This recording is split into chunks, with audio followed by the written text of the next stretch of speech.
Human being has self-ignorance, and self-ignorance born self-confusion, and therefore we have the other possibility also that I can be enlightened in this birth as well. I am capable of freeing myself from this self-confusion. And one more thing, this ignorance is inborn. I am born with this basic ignorance, and that ignorance being universal, there is a universal mistake of taking myself to be what I am not. What is a mistake? And since there is a self-mistake, and this uniformity is there, what kind of self-mistake? I take myself to be body. In a way, nobody says I am body.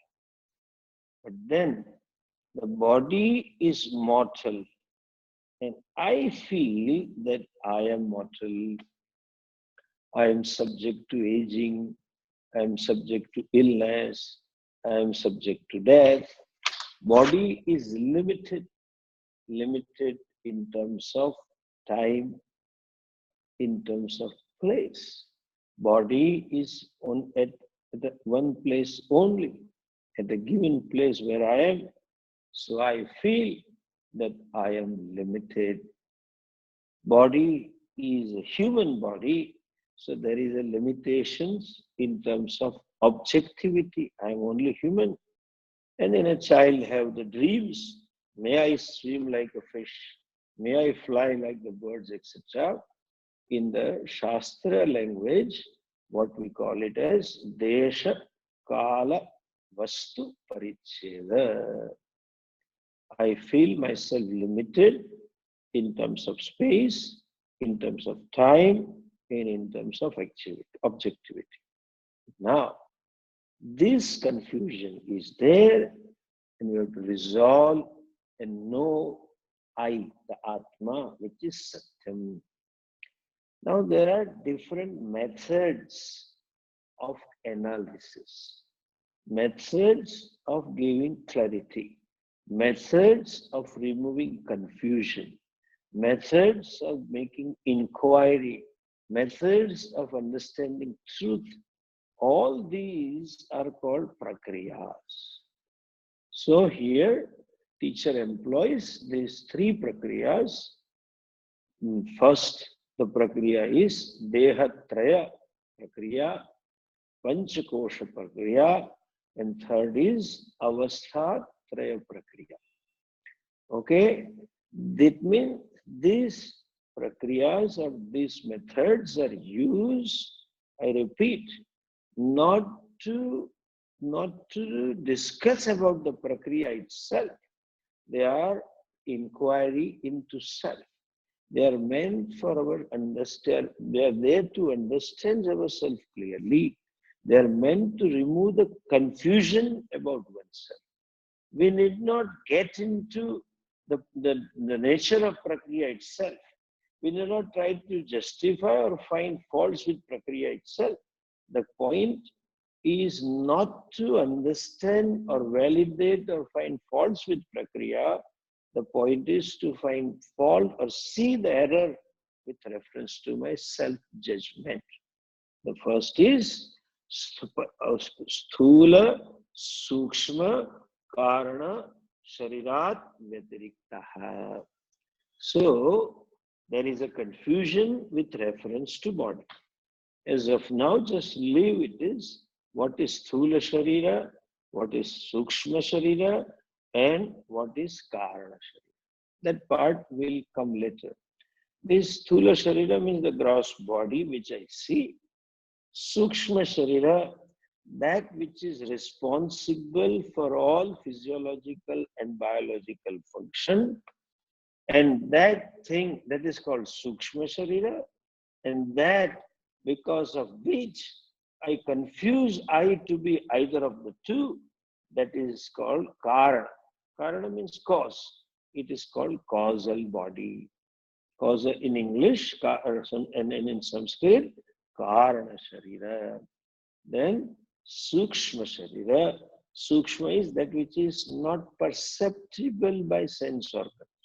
Still it is known, Sakshi Pratyaksha, that still that it is there, we have enough evidence of its existence, but not perceptible by these gross five sense organs, not held by these five senses of action, but it is there. And Sthula Sharira, that which is perceptible, this whole gross world, this gross body, that we experience that is called Sthula Sharira. Now, as we said, self is taken as one of them, either body or Sthula Sharira or Sukshma Sharira or Karana Sharira. That confusion being there, that he says, Sthula Sukshma Karana Sharira Vyatiriktaha, that which is distinct from it, that means you have to negate what, not the body per se, the I sense in this body. Okay? Since there is a confusion, there is a statement of negation to remove the very confusion. In other words, to negate the confusion itself, these are the statements of negation of what I am. Yes, that is why we, and as I said last time, we need Viveka. Then second thing is Panchakosha Titaha. This another prakriya, please understand, these three Sharira and Panchakoshas are not different. These three Shariras are analyzed from in a different perspective. They are analyzed from the sense that it covers the body. Why? I have fivefold experiences. Three Sharira, you can say, I have threefold identities. Self-identity based on gross body, self-identity based on subtle body, and third is self-identity based on causal body. So also, there are fivefold sense self-identity that I say I am tall, I am black, I am an Indian, or I am male, or I am female, or etc., etc. That is one self-identity. There is an experience about thyself. There is an awareness about I being that. Then there is a second experience of being hungry, being thirsty, I am healthy, I am ill, etc., etc. Digestive problems I have, my digestion is good, I have knee pain, etc., etc. There is that kind of self-identity. So first is that tall, short, etc. Then there is ill or healthy or hungry or thirsty, etc. There is a third identity, third awareness. I am agitated, I am calm, I am angry, I am sad, I am frustrated, I am hurt. All this. There is also that experience of that I feel that way. I am tense, I am stressed, etc. And then there is an experience also, fourth type of identity. There is a guy who says, I did it, I want to enjoy it, I am here and I like this place, it is worth coming again, and I remember that place, that was like this. So there is a sense of doer, I am doing, I did it, I shall do it, I experienced, I enjoyed it, I am not enjoying, I shall consider, I will not enjoy also in future if I am placed in some situation. That is fourth type of experiencer. And also there is an experience of being ignorant. I don't know, typical, well, I don't know, American expression, raising the shoulders, and you just make an expression. Body language reveals these fivefold experiences are called as koshaha. Here, we need to understand the word koshaha. The literal vachyartha meaning of the word kosha is that which covers. is called koshaha. Like your purse. You put the things in your purse and the things are covered by the purse. It is a kosha. It covers the vastu. Or standard example, they give like a sword, you put in a scabbard, that is covers. Or you have an iPad bag, you have a computer bag or iPad bag with a chain. Then you cover the chain, you close the chain. iPad is covered in the chain. And therefore, quite a number of people have met who really think that the self is covered. If the self is really covered, then you have to really remove the covering. And if there is a real removal, there should not be viveka. In the beginning itself is a tattva viveka prakaram bhakshana. By simply discrimination, you cannot remove the cover.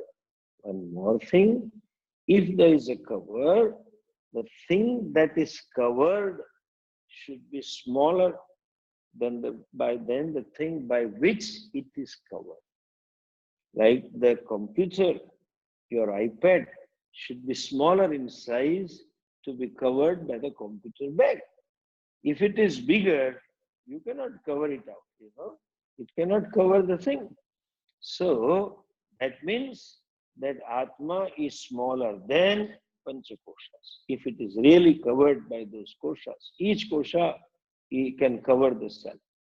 Lastly, but not least, they said very clearly, Atma Satyam, Anyat Sarvam Mithya. Only one thing is Satyam, that is Atma. And everything else is Mithya. Mithya Vastu can never ever cover the Satyam. Exactly like when you see the entire ocean, and you can say the reality of the ocean. Understand? When we are discussing what is the reality of the ocean, there are so many waves and breakers and so many things. You can say, Jalam Satyam, Anyat Sarvam Mithya. Water is Satyam.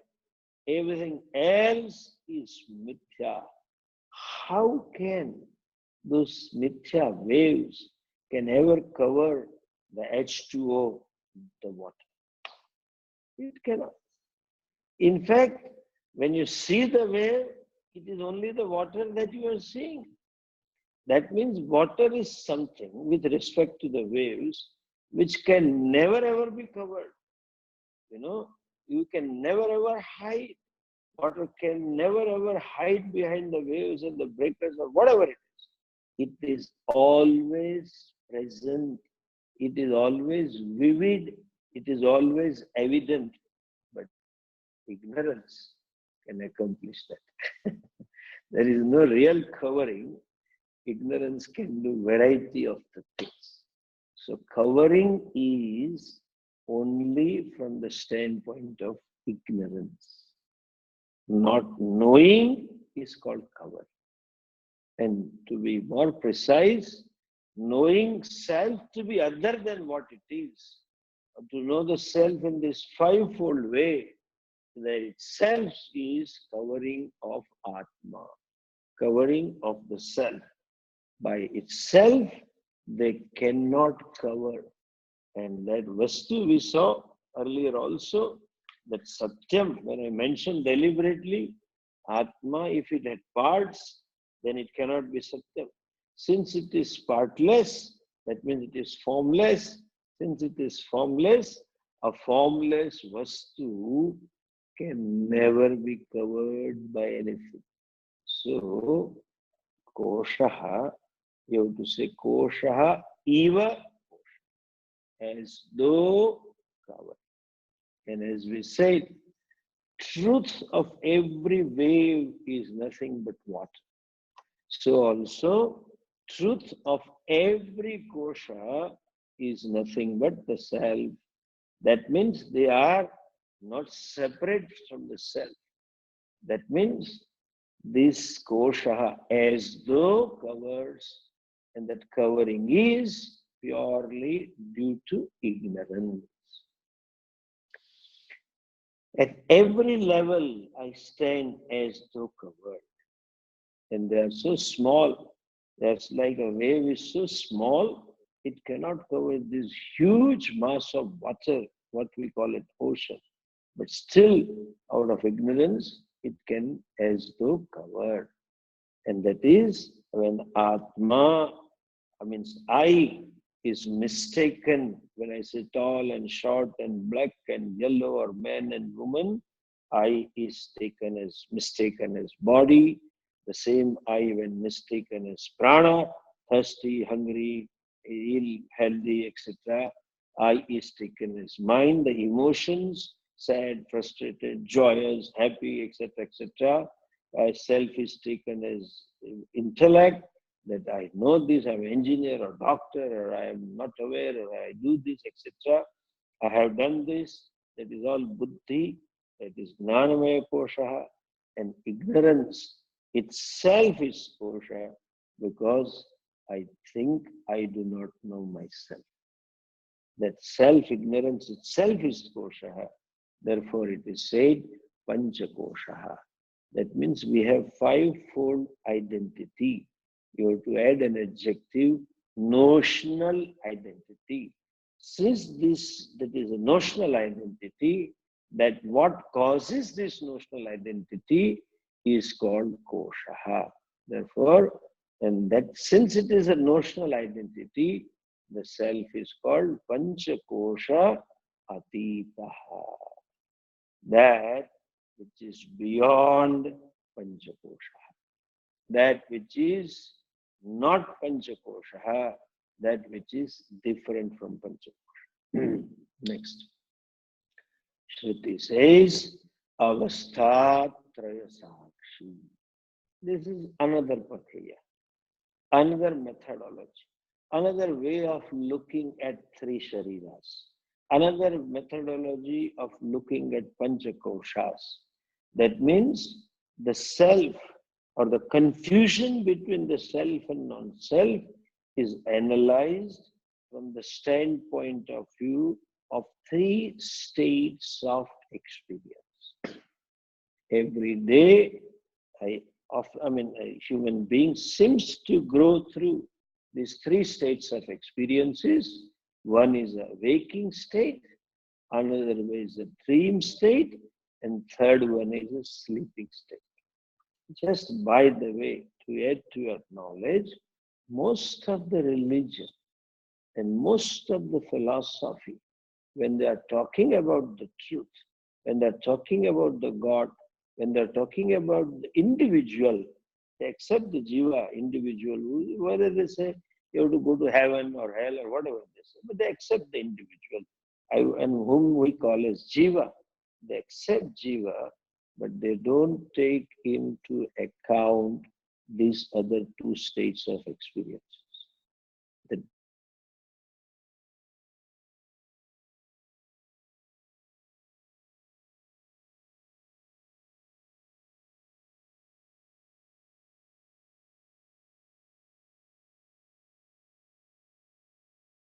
states. That means their so-called revelation or so-called awareness about the self is incomplete because these two states are not taken considered at all. Now, I find myself to be waker. Understand this methodology. Waking state is for me. Now the question is, should I take myself to be waker? Similarly, I find myself dreaming, often unpleasant experiences people have, and I say I have a dream.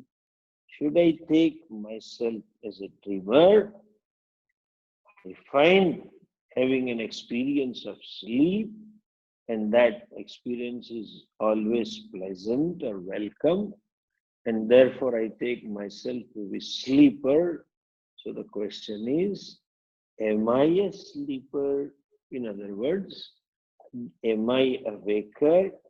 Am I a dreamer? Or am I a sleeper? Either of them, either two of them or all of them. Or fifth possibility is, am I free from all of this? And the Acharya says, Avastha Traya Sakshi. Self means I am free from the attributes of all these three states because it is witness. Witness is the one who is distinct from them. But the other aspect of this particular witness is, generally when we say witness, witness is who is apart from the incident, like court witness and the situation witness. Here, the witness is the one who is witness to all the three states of experience, unfortunately, who is in and through all the three states of experience. Avastha-traya anubhavita tathapi avastha-trayanam sakshi. The one who experiences as though all the three states, and at the same time, I am distinct from these three states. There is states as though seem to belong to Atma, but Atma means I, but I am free from attributes of these three states of experiences. All the detailed discussion regarding what are the three shariras, what are the panchakoshas, and what are the three states of experiences, it will come in detail later on. Now just let us understand the basic definition of it. Now the question is, the Acharya said, Sthula Sukshma Karana Sharirat Vyatiriktaha, distinct from these three bodies, Panchakosha Titaha, beyond five koshas, Avastha-traya Sakshi, one who is witness of this waking, dream and deep sleep state, then Satchidananda Swarupaha Yastishtati Sa Atma. What is the Swarupa or the nature of the self? Sat, Chit and Ananda. Here we should know these three words, though I would use this word, they define Atma. They reveal the distinctive characteristics of Atma. We need to understand all these words. Otherwise, there is again, these words itself are capable of creating more confusions. Whenever the definition is given, the definition is something, when it is says Satchidananda Swarupa San, that which is the Swarupa of Satchidananda, whenever a definition is given, definition means which explicitly reveals that particular object, and it excludes the possibility of everything else being that was, then only it is definition. If definition excludes only few things, then it doesn't reveal that vastu total. It has to exclude everything else that it is not, and it should specify what it is. Like even, so you cannot say who is a human being. That means the one who has 5 fingers in the hand is a human being. This definition doesn't exclude some of the animals. Even our monkey has five fingers. He has a thumb also. That is why the fellow is able to hold the tree and jump and hang on the branch. So exclusion at the exclusion of everything else, and very clearly revealing the object, that is definition. When this only, no other. Means the words which define the vastu should negate what it is not. Should negate, especially with reference to Atma, I can say, should negate what it is mistaken to be and should reveal what it is. Here, the problem being such, there is a confusion. So therefore, teacher first said that we need to understand what it is not.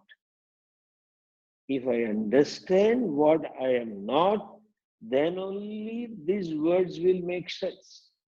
Otherwise, if not, what I am not is not understood, otherwise what I am not would be construed to be Satchidananda. He says Atma means I am Satchidananda, and I should know clearly that I am not the body. I should know clearly I am not the mind. I should know clearly I am not the intellect, etc. Otherwise, that wrong self-identity, that erroneous identity, on that identity, the person will superimpose that I am Satchidananda, and then the confusion will come. Worse confusion, how can I be Satchidananda? And Shastra, to go a step further, Shastra says, this Satchidananda is non-separate from Ishvara. The Jiva is Ishvara. Tattvamasi, therefore they say, how can I be that I, in that I sense, or in that I self-knowledge? There is a question, how can I be that? There is a confusion because the questioner has not negated so far what I am not. And then should understand what I am. And that is a methodology of teaching. It is called neti, neti, neti. The negation comes first. Having negated what I am not, then there is a self-ignorance, and that's when that self-ignorant fellow who has negated himself to be what he or she is not, then he or she is told, this is what you are, then that teaching will not create any more confusion. Otherwise, the confused I takes itself to be Satchidananda, there will be confounded confusion. And that confounded, confused fellow questions, how can I be Ishvara?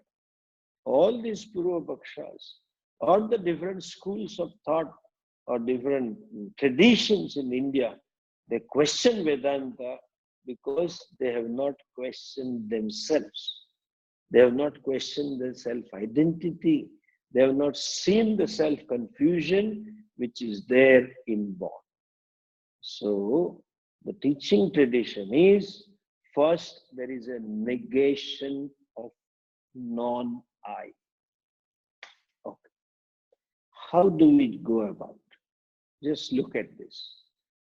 That very negation process, or all these prakriyas, sthula, sukshma, karana, sharitratraya vatirikta, panchakoshatitaha, avasthatraya sakshi, that vatiriktatvam, atitatvam, status of being distinct, status of being beyond, status of being witness, all these prakriyas are based in one prakriya. We call it one methodology called Druk Drishya Viveka. How? Look at this. I find myself, that is one universal awareness with all the sentient beings, may it be a bacteria or a mosquito, onwards elephant. Them we are not discussing because they have no capacity to see the confusion, much less capacity to gain the knowledge. We are talking of human being. Every human being finds himself or herself to be the subject, the experiencer. I keep on experiencing one thing or other right from the day I am born. There may not be understanding or clarity or awareness about what I am experiencing. But fact that I find myself experiencer is there. Either I experience the waking world or a dream world or sleep, that I am subject. What do I experience? They say, what is the object? The object are twofold. One, certain known objects, known to me personally through my sense organs, or certain objects unknown or in between, parokshan, and indirectly known. Some descriptions about some place for tourism, some description like heaven description. It is unknown as well as known indirectly. So there are two types of objects, known and unknown. In the Shastric language we say, known is viditam, unknown is aviditam. That they are experienced and I am experiencer. Therefore, Kenopanishad Vakya is there, Annadeva tad viditat, aviditat atho adhi. Object is either viditam, known, or aviditam. And I am the subject. Obviously, the subject cannot be the object, and therefore, the very subject for whom the knowledge, the very subject for whom the experiences takes place, the very subject from whom these experiences result into happiness, unhappiness, etc., that subject cannot be the object, and other than what for whom that takes place, anything other than that can be only two categories, either known or unknown. Known to me or known to anybody else, and unknown to me or unknown to anybody. That I am knower, that I am experiencer, and that I keep on experiencing the world outside and thereby gain varieties of experiences. This is my existence. Here, one thing we should know, and we know it very clearly. The very subject can never be the object. The very experiencer cannot be something that is experienced. That is clear. The person who sees, the seer, cannot be seen, except, I have to add, in modern days, except in selfies. In selfies, the seer can be seen, but that too seen is in the camera, on the screen, not by myself. So, I, the seer, is different from the seen. Okay? That means there is a clear demarcation. There is a clear division. There is a distinction between the seer and the seen. There is a clear distinction between the knower and the known. There is a distinction between I and on I. Unfortunately, that line is drawn at the wrong place. We generally draw the line at the level of this body. Till my dermis, till my skin is there, till then I am knower, I am experiencer. Beyond that, everything is experienced. This is called encroachment. We Indians know this, There is a lot of encroachment. What that means, what? You encroach. People encroach the land. People encroach the property.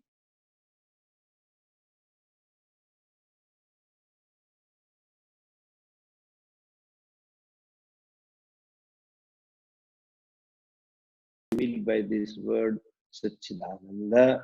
I think we'll see that in the next class. Anyway, the time is also up. There are 4-5 minutes with me, but I think I've lost the connection. I don't know whether you hear me or not. I don't see any of you, so I'm just closing now. Okay? Hari Om Swamiji.